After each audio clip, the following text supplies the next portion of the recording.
kumbeera n'ebintu ebikutuukako aye buti oli oti oli mugeni oli oti oli mugwira nibo buzo omuna Uganda oti kikyosuubira as a citizen ng'omutyami takidi alooza ati kuwuna kubaawo okutangala taidinga ateekwa okusomesebwa oba at worst ateekwa okusoma so tulina okutaawo entegeka ni conditions omwana dasomeramu naaba kyabugayiga kya Uganda alina okwidandabwa asobola okuba nga ali productive nga tasiiba mu buliri nga disease burden oba ebirwaire tibyemwebunzeeku obuvunanyizibwa bwaife nga tuli mu government kutaawo nkola eyo ebona nti buli muna Uganda abato abali munda abakaire abayisuka kuba buli stage y'obulamu oba ni health needs dindi bwaba baby alikwenda mata one of those ba what balitu wa mama kids tidirera mwana paka ate no mwana taida kuba mwana nga mama gi bwaba ira mulinda abaira asibandala okay so okulabirira obulamu bw'omuntu yena holistically buvunanyizibwa bwa government tibino ebyekifere ebiriwo babazimbira akantu kali otiraatu ate eyo health center tu ngona amanoti eridwaliro leta stretcher oba noba osobola okukyuka n'omuntu mu corridor ni stretch eyo that is the measure of health stretch enobe ya fielding the Red Cross debagamena kwa abantu oba stretcher yeba rolling okutwala mu theater aba idea ibonife amagazi gantu musobola agaguza bali mu bukulembeze ogeire mama ne bobo ibira toyibira ku nga ndogeire emyaka gino jona nga banange bogeire Dr. Voice jayogeire mama nguli bayibi n'okuyibira obuyibire they would have led us well mwata n'ekyokutola omusolo gw'omutwe mu campaign nsubire ya 2006 no 2001 yes bakigula bakibaka bakikola bubi kuba tibategera idea tubagirese batya era nakola etya kugigwidubanirako era bagwa nayo buli lwoba nga tiniwe mwene kirowoozo ekyo oba tolowooziza n'engeri kibwe bakituusa ku bantu so okuyibira bayibira batyo aye byalo bakugamuka mbera ano iwaibira ideas edido diriga entegeke yeriga eriga yenenda wenumirizemu oti kumulembe gwobote twataawo amalwaliro 22 era ne dedikaliwo oba lijaga baida kukobera at those were the flagship projects baida kobera twali na amasomero aga government era bona atuke Tororo College oida kutuke enabisunsa otuke Kibuli nga amasomero todaga kubuuza oti kyekyo oida kumanya oti eyo ni design eya amasomero ago ngesomero moganga isomero oida kujja kumagombolola obona oti lino ne igombolola ni design eyo gombolola lino ni design eyesazajja enamungalo idakwagana eri enamwiwo idakwagana eri Busesa idakwagana eri Buwenge you will see nakategula katukanga Iran of course myaka jiranga kategula katuka yes because the state was the state government was government abutitomana boja kuigombolola oman offices chediriao sub county chief aida sawa dayen chairman 3 diso buli omu yekunike tasobola na kuingirawo endaye size yo yonka tasobola kujingiza mu Lwigi Gombola iri kwesendo mudaso okulya nda yagende. Balingiriranga. Zende dyebirimu. Baliro obutindo. Mbonanda. Balire PDM, balire echi, byona. It's the biggest growth. And is the biggest growth measure. Era nti omuntu ava ku escaping obwavu obukulu. Abenzo mukulu. So to standardize the way government is, bana tutambula wairango wire munamani. Wairango likuvuga motoka okuva Kampala okuidinda. Watu kila lulwo no muntu bwakukoba atisukangira bwene abali kweisusa. Ayeja Tanzania wano kemengira ja Mwanza ja Musoma ja Dodoma, you know, Enkulu dirieno Nairobi the nokulu kuno diba lanes na line na ngudo neno line na ngudo echo chiroto wano mu Uganda chiroto nga nengirereto obugayiga mu Uganda bajiva kwira nene ya eve malaba paka Kampala ne yeyongera yejuba nomukulu yachogera ku president kuchikogera ku is not good enough yakobati buba bunanfusi iwo kulowooza nti oluguudo tujja lutaaku enguudo ino oba isatu ngeriyo tamaka waka alituuka atu yakoba oibya atu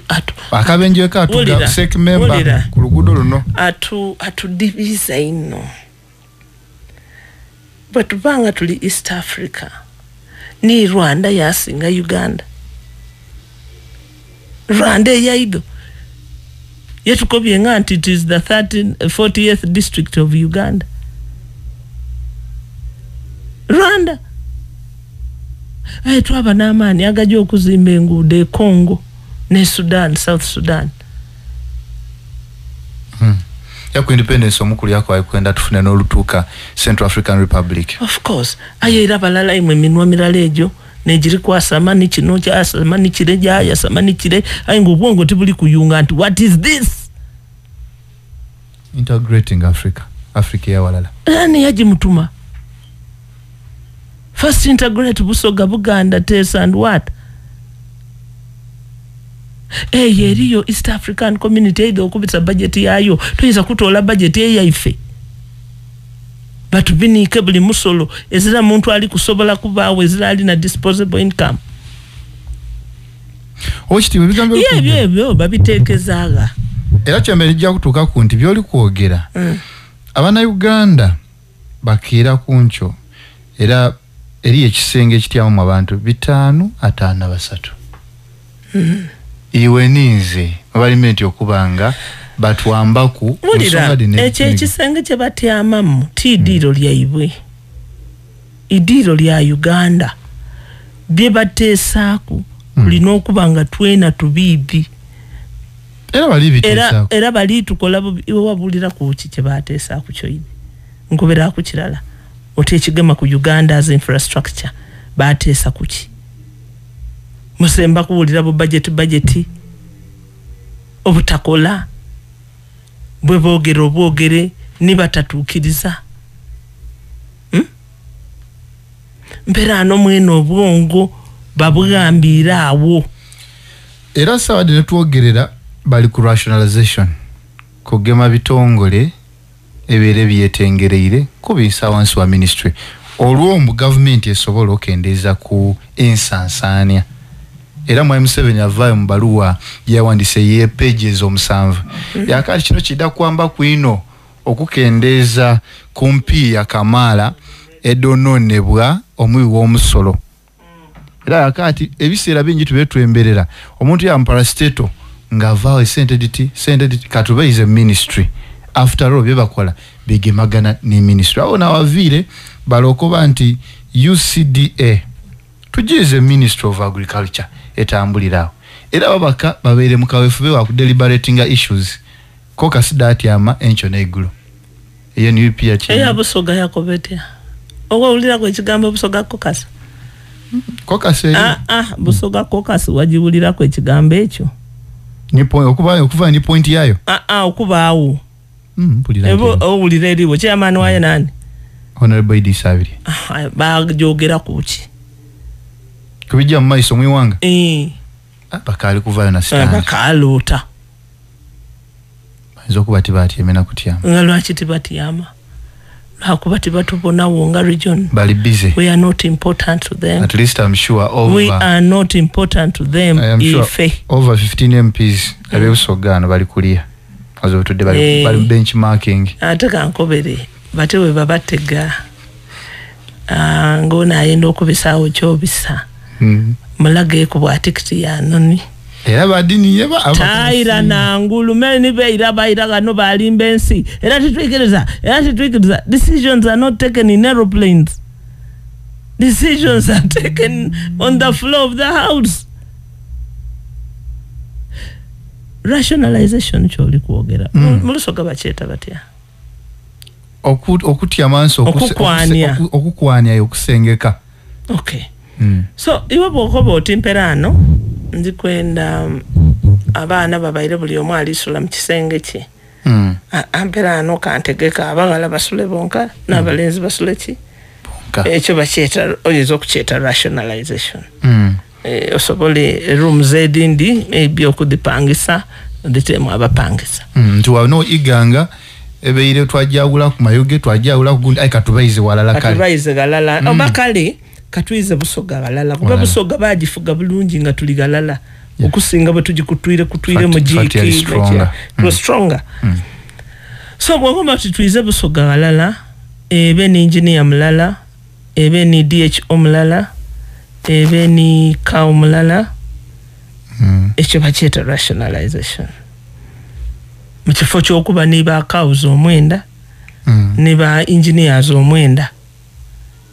nga buli omu alikola gwa kukuna bugandiiko kukulukuta BOQs tube ne department ndala ya works ngirimu abakugu bangi ngera basharing kiba kirungi atyo era abo kikola moyo mulungi kiba abantu kiba n'obuweereza bwe batuuka ku bw'amaani. Nze nga Salaamu nzira kyensobola kulobera alikulira gavumenti kyayenda kwekola oba yenda ku rationalizinga nti ne bwana rationalizinga era mulala oyo n'abakola ki tinaabawa emirimu oba yenda akutulamu mulala oyo ozira buzibu kuye kyaba ali kwenda oba ate bwali kwenda tumbute ku maiso tuboni ayo impressed in the level of debate eri mu kisenge wale ku nsonga eno. First of all tebayire wide enough ebayire limited ino ku nsonga ya ku bandabe ninze nalese kino ninze nakoze tiba applying ze bwongo to what needs to be done bintu bya political mileage kubanga soko buza ochoki yabitawo nani era ali bitolawo nani kyetwandibaye tulengeza abana Uganda nti abalaki bana abalaki ekibalo kiri kimu kimu